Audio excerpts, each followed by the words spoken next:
How's it going? Going great, thanks. How are you? I'm great. Good. So I'm going to just jump right into this.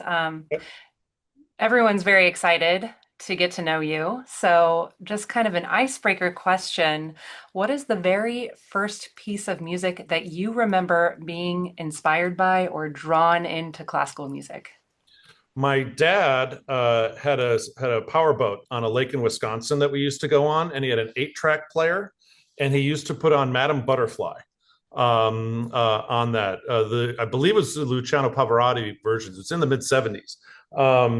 And I just that's my earliest classical memory is that I so clearly see the label, which was yellow, and him just putting that into the 8-track player and then hearing Puccini come out. So still love Madame Butterfly to this day, but that is my earliest and very clear classical memory. I love that. I love opera right from the get, something really intense and big. That's awesome. You moved to Oregon in 2019, is that correct? That is, yes. What are your favorite things that this state has to offer? You know, my wife spent her high school years in Corvallis, so I was coming out here for 20 years and got to know Oregon and Portland. Let's start with just the natural beauty of this state. There is just no state like our state, from the coast to the mountain range out to the high desert. This state is almost otherworldly, I find, in its beauty. So let's start there. And then when you come to Portland in particular, my wife and I love food and arts and experiences and people doing inventive and innovative things and just people following their passions. And so we see that all through this community. And that's just such a great thing to be able to be a part of and discover either as a patron or as a supporter. Just really love the whole sort of like live your life passion for things seen here.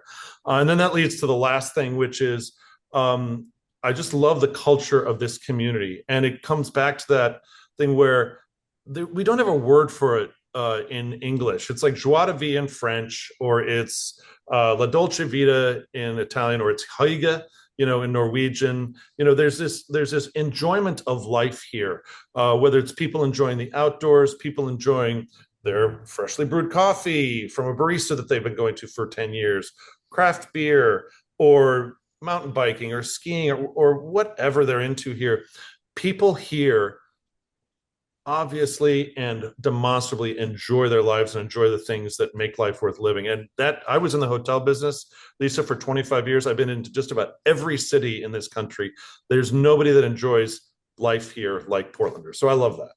I love that. I love how you framed that, kind of finding the joy in the idiosyncratic things that creatives love and are Yeah, interested in. And that is the fabric of Portland. And frankly, a lot of Oregon, if not all of it, in its own way. yeah, absolutely. In addition to your business accolades, you mentioned being in the hotel business. You also were with Tillamook Creamery, and you have been on several arts organization boards, Portland Opera, Atlanta Symphony, and also the Oregon Symphony. Now that you've switched roles from board member to president and CEO, what are some of the things that you're bringing to this leadership position that are fresh, that are new, that are interesting? Uh, First, I would say that I've had the opportunity, having worked on those boards, of seeing some great leadership of arts organizations, and I'm drawing on things that I've seen from my very good friend Tomer Zvulin, who's the general and artistic director of the Atlanta Opera, who's not just a visionary in terms of what he's putting on stage, but just such an incredible leader to his organization. So I'm thinking about all the leadership lessons that I've learned over the years volunteering on those boards. I obviously come to this position from business, and we are not running a business here. This is an arts organization, but I think that there are things from business that can inform our work here. It certainly will be a part of my leadership style to marry what I find sort of like the best that I've seen in business, the best that I've seen in arts organizations, to motivate a culture around here, which is already really, really good, to even higher levels of performances on stage, engagement with our board, the work of our staff. I'm honestly just going to sort of create, almost like the hodgepodge of what I think are just like the best practices, arts, business, anything else that I've seen, to do the things we need to do for the Oregon Symphony. And since the Oregon Symphony is so vital to Portland, for Portland as well. I love that, bringing community with you and activating in every area. We need it.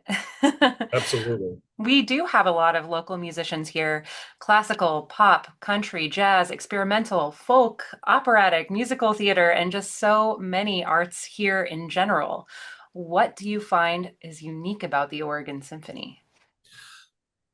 We have musicians that are so generous with what they will be willing to try. These are incredibly talented people that work incredibly hard at their art form, at classical music.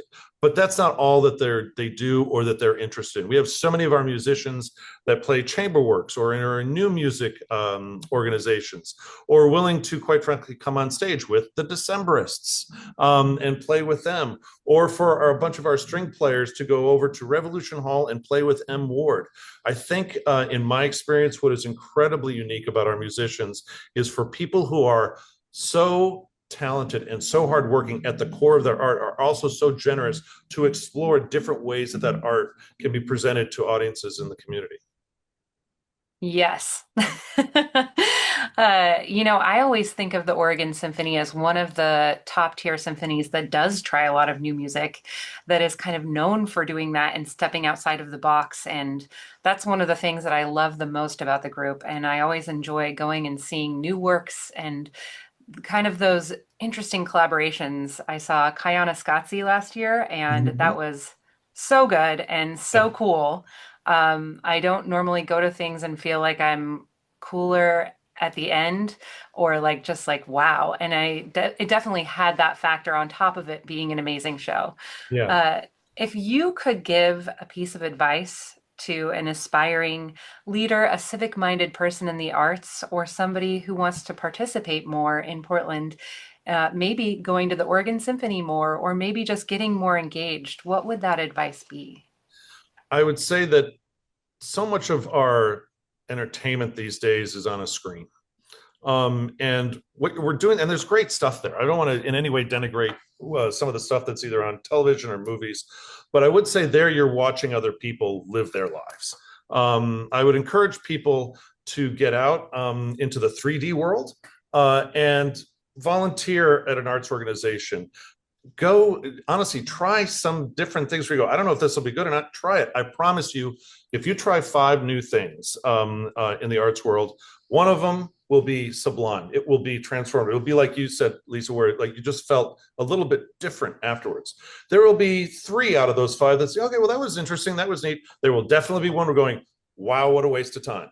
But having that spirit of experimentation, that spirit of curiosity is something that will not only feed and nourish people, I think, in terms of the art that they'll consume, but also the credit that they'll give themselves for actually trying something new.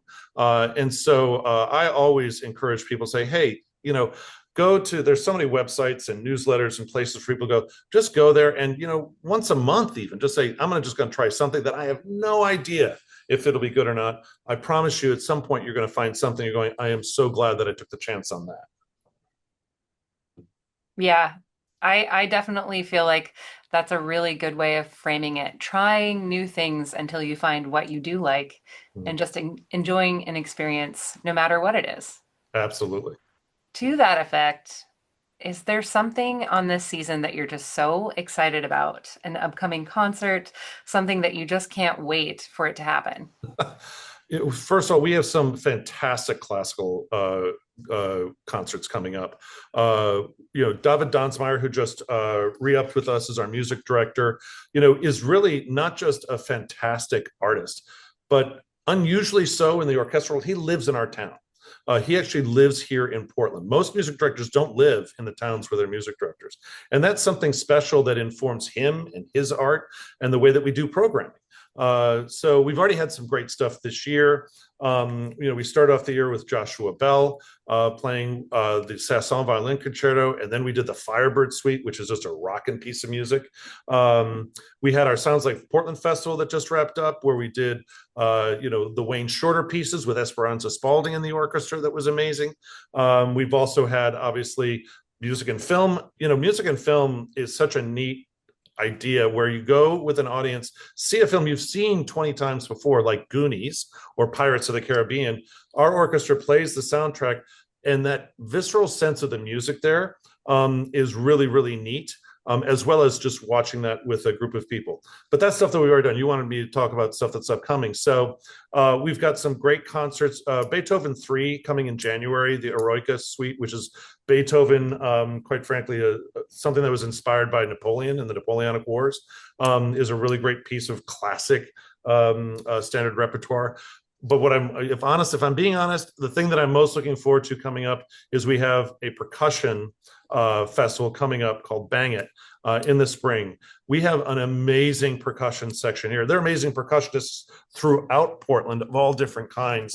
And so we've got really, sorry about my phone. We've got a festival that's going to feature our percussionists and other percussionists in the community. Andy Kehoe is a local composer who's really incredible. We're going to be playing some of his pieces. We're going to be playing a percussion piece by Danny Elfman. So the composer that like did the soundtracks for Beetlejuice or The Simpsons and things like that. He's actually one of my favorite composers of all Ah, time. I'm a huge Oingo Boingo fan. So that's a deep deeply, cut. That's a deep deeply cut. love. Bingo. Yeah. So yes, I mean, so the Bang It Festival is going to be great. So many just great pieces of music and other films coming up as well. Elf. I mean, let's face it, as silly as that movie is, you can't help but laugh.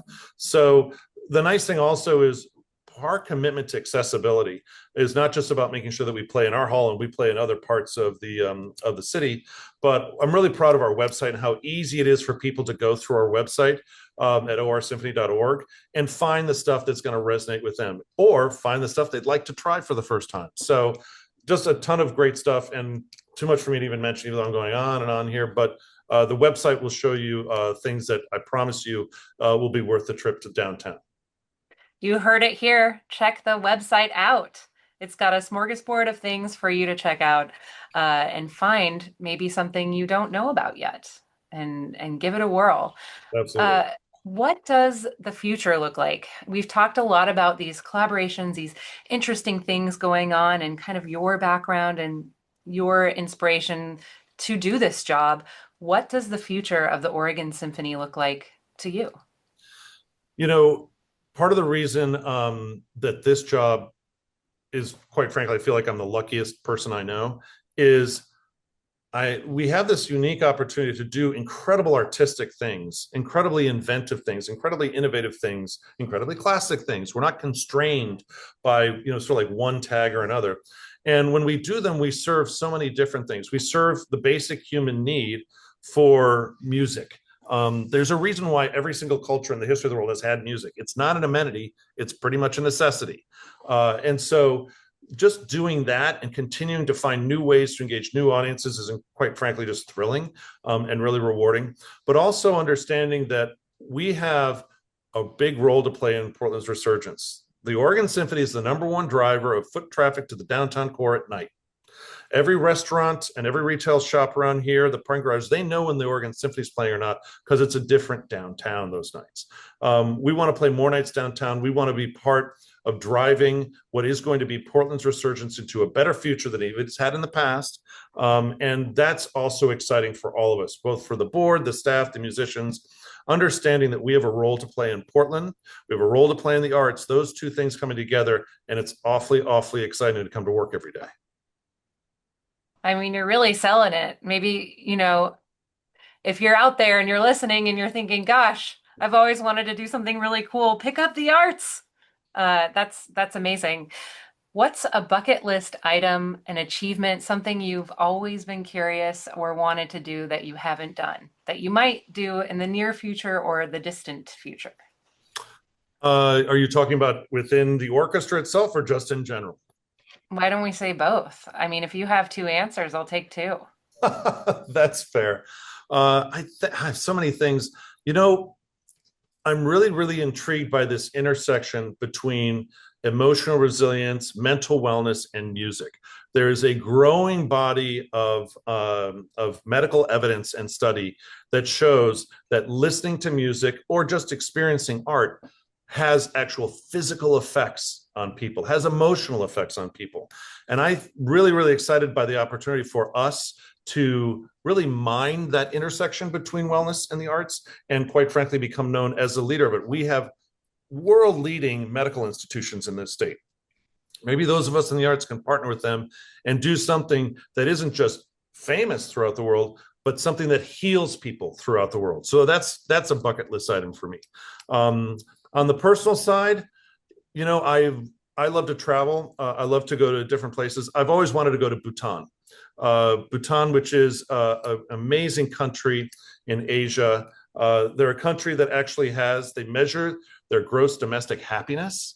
They're really kind of an amazing, unique culture and country. And so I have a bucket list item to go to Bhutan one day. That's awesome. Uh, are there any parting thoughts, remarks, questions you have for the public? You know, what would you like to see on stage? Mm. You know, we have great ideas here. We have an incredible group of people that are doing artistic planning, but we sometimes won't think of everything. And something I say is every suggestion will be listened to. We may not follow every suggestion, but we'll absolutely consider every suggestion. If you have an idea about something you'd like to see on stage, a piece of music that you haven't heard in a while that you'd actually like to hear live, a partnership that we could have with either someone local or national, I would say, let us know. Be part of the artistic planning process of what we end up putting on stage. I would ask anybody in the community to go ahead and give us your ideas. Love it. Collaborate. Exactly right. Paul, it's been a pleasure. I think that's a wrap. Lisa, thanks so much for the time today. I really appreciate it. Likewise. Take care. Have a great weekend. You too.